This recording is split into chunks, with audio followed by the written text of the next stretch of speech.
a young mother who vanished without a trace while jogging in her neighborhood reappeared 3 weeks later, claiming she had been kidnapped and tortured. She had a chain around her waist, a brand on her shoulder, and a story that gripped California. But was it all a hoax? A twisted scheme to escape her marriage and run away with her ex-boyfriend? A desperate attempt to get attention and money? Or did she really suffer a horrific ordeal at the hands of unknown assailants? This is the story of Sherri Papini, the woman who faked her own kidnapping and sparked a massive manhunt, a media frenzy, and a federal investigation. Join us here on Crime Scene Archives as we find out more about how Sherri's case unfolded and the truth behind her mysteriously vanishing and then suddenly reappearing.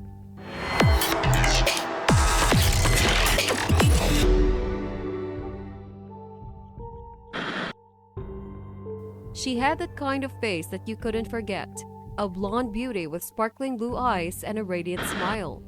Her pictures flooded social media. Her posters plastered the town of Redding, California, and her name echoed on every TV channel. She was a young mother of two who disappeared without a trace in the fall of 2016, just before Thanksgiving.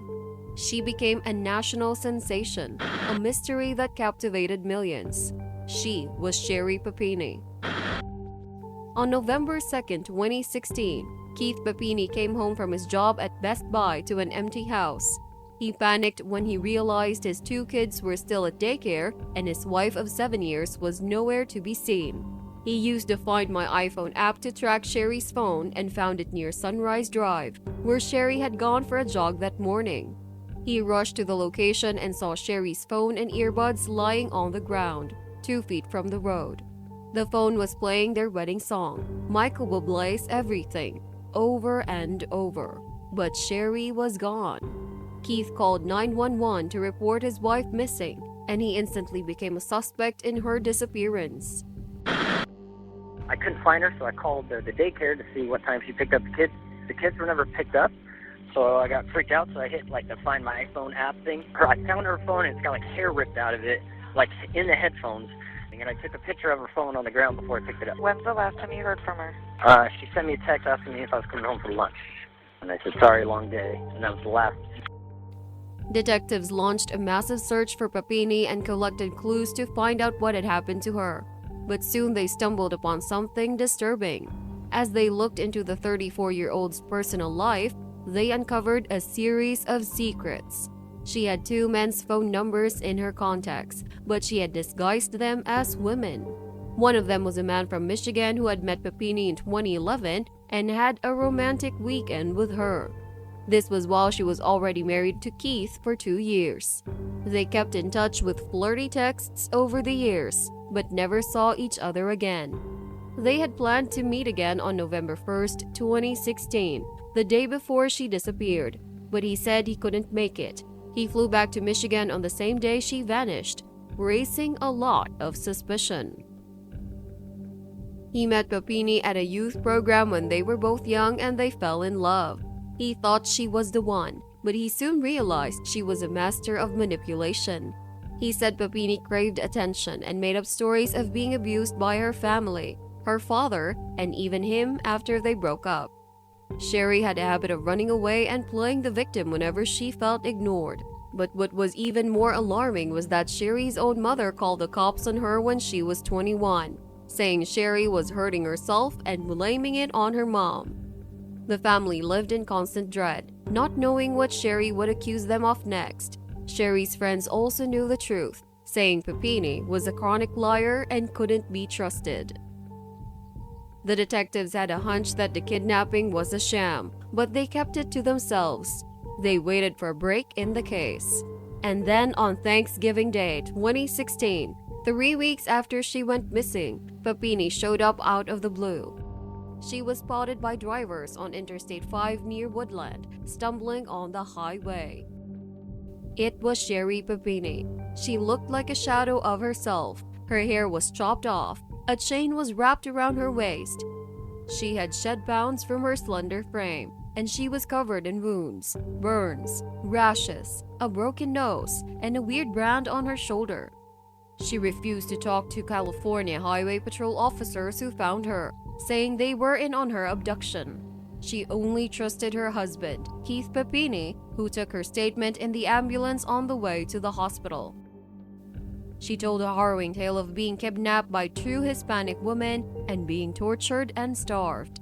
She said her captors played that really annoying Mexican music and only gave her rice and tortillas to eat. She said they branded her because that's what the buyer wanted. She said she was a victim of human trafficking.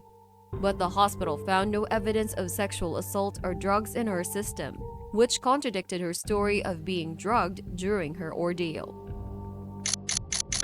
Sheriff Tom Bosenko said in an interview that he had doubts about Sherri's kidnapping tale, but he had no choice but to close the case since she stuck to her version of events. The case made headlines across the country, and it also sparked a lot of speculation. Many people suspected that the abduction was a hoax from the beginning. Her husband, Keith Papini, defended her in a statement on Good Morning America. He said he was sick and tired of the assumptions, lies, rumors, and hate that were thrown at them. He said the accusations were cruel and inhuman. The true crime fans who were hooked on the story were left in the dark. The prosecutors and the sheriff said the search for Sherri and her kidnappers cost the taxpayers of Shasta County, the state, and the federal government over $200,000. On top of that, Sherri got $30,000 from the California Compensation Fund and almost $50,000 from a GoFundMe campaign to bring her home safely. But what the public didn't know was the case was far from over. The police found that DNA of an unknown man on Sherri's clothes when they did a familial test, a process that looks for relatives in the databases. They found a match, and it led them to another ex-boyfriend of Sherri's. This new evidence proved that Sherri was lying, and it was the first clue to unravel her web of lies. He was the secret lover she had kept for years. James Reyes, 37, agreed to talk to the police on August 10, 2020, and revealed his role in Sherri's disappearance. They had dated as teens and reconnected in 2006, shortly before Sherri married Keith Papini. Reyes said Sherri reached out to him and told him her husband was violent and abusive. She said she had begged the cops for help, but they had ignored her. But the police had no record of Sherri ever reporting Keith for abuse. She had a plan, she told James. A plan to escape with him and start a new life. They used burner phones to communicate as Sherri painted Keith as a monster. James told the investigators he drove 7 hours in a rented car from his home in Southern California to Redding, California on November 2, 2016. He picked up Sherri, who met him after her morning run. He hoped they would be lovers, but she had other ideas. She took his bedroom and left him on the couch. He became an unwitting partner in a federal crime. He had no TV, so he was clueless about the nationwide manhunt for the missing mother in his apartment. James said Sherri barely ate, cut her own hair, and even asked him to brand her with a tool from Hobby Lobby. She broke her own nose and hurt herself by smashing into things in his bathroom. The day before Thanksgiving, Sherri said she wanted to go back to her kids, and he drove her to where she was later found, 150 miles away from where she had left. The police went back to Sherri's home to question her again. They warned her that lying to federal agents was a crime, but she stuck to her story. She said she was kidnapped by two Hispanic women and denied ever seeing James. She had fooled the police and the public for 6 years, but her lies finally caught up with her. Sherri Papini, 39, was arrested and charged with mail fraud and lying to a federal agent on March 3, 2022. She faced up to 25 years in prison and huge fines for her crimes. She was accused of staging her own kidnapping and claiming she was tortured by two Hispanic women. She was held without bail because she was a flight risk. She appeared on a monitor for her first court appearance. She was ordered to stay in custody until her next hearing later that month. Her husband, Keith Papini, was not charged yet, but he was still under investigation. It was possible that they planned the hoax together and added the racial details to attract attention. Sherri had lured her ex-boyfriend into helping her without the promise of romance, but she rejected him after he helped her escape. Some people thought this was their ultimate scam from the start. She never thought about the consequences of her lies, but now she will have to face them. Sherri Papini admitted to mail fraud and lying to the FBI. She could have gone to prison for 20 years and paid a huge fine, but she got a deal. The prosecutors are asking for 8 to 14 months in jail. Her husband filed for divorce after she pleaded guilty and got arrested.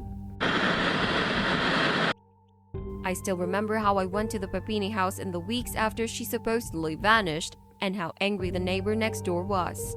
He scolded me for being there and trying to talk to the Papinis who weren't home, even though it was obvious they were living there. There were packages at the door and he was furious that anyone would doubt Sherri's story, and he wasn't the only one. And so I feel a bit sad but also relieved that this case is finally over with a guilty plea, and hopefully Sherri Papini's husband and kids can move on. Some people lie to get attention. Some people lie to get money. Some people lie to get away. But the truth always catches up with them, sooner or later. And when it does, they have to pay the price for their deception. The Sherri Papini case is a shocking example of how one woman's lies caused a national uproar, wasted valuable resources, and hurt innocent people. But in the end, she couldn't escape justice. She had to face the consequences of her actions and admit her guilt. This is a story of betrayal, manipulation, and greed. A story that will make you question everything you think you know about human nature. What do you think of the Sherri Papini case? Do you think her husband was involved in the hoax? How do you feel about the way she lied to the police and the public? Share your thoughts in the comments below.